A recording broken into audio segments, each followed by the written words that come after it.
घाटकोपरमधील gold क्रिशमध्ये आज दुपारच्या सुमारास एक भीषण आग लागली होती आणि मी त्याच बिझनेस पार्कमध्ये आहे आणि आपण जर हा परिसर जर बघितला ह्याच इमारतीमध्ये 6व्या मजल्यावर ही आग लागली होती।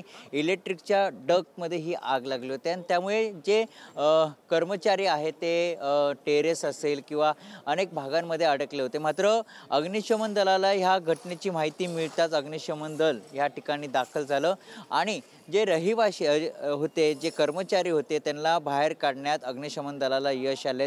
शिडी ह्या ठिकाणी लावण्यात आली होती आणि जे कर्मचारी होते, कारण की हा बिझनेस पार्क आहे, या बिझनेस पार्कमध्ये अनेक जे कर्मचारी आहेत ते ह्या ठिकाणी कामावर येत असतात आणि आग लागल्यानंतर ते भयभीत झाले होते आणि मिळेल त्या साधनाने ते आपल्या सुरक्षेसाठी उभे राहिले होते। मात्र अग्निशमन दलाने त्यांना सगळ्यांना सुखरूपपणे बाहेर काढलेले आहेत आणि या ठिकाणी जर आपण बघितलं अग्निशमन दल असेल, पोलीस या ठिकाणी दाखल झालेले आहेत। सध्या कूलिंगचं काम सुरू आहे। अग्निशमन दलाने आग विझवण्यात यश आले आहेत, मात्र सध्या कूलिंगचं काम सुरू आहे। कुणी अजून अडकलं आहे का ते देखील पाहणं या कर्मचाऱ्यांकडून सुरू आहेत। मात्र आगीमध्ये जे बिझनेस पार्क आहे त्याचं मोठ्या प्रमाणात नुकसान झालंय। काचा आपल्याला पाहायला मिळतात आणि संपूर्ण जर इमारतीमध्ये जर आपण बघितलं तर सगळ्या ज्या खिडक्या आहेत त्या खिडक्यांच्या काचा संपूर्णपणे फुटलेल्या आहेत।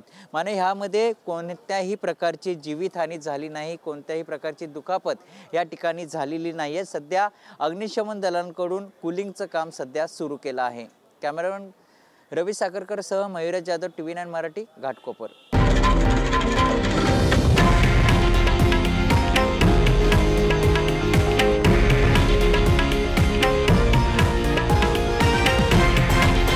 हे आहे देशातील नंबर 1 न्यूज नेटवर्क आणि आपण पाहत आहात TV9 मराठी, एकमेव।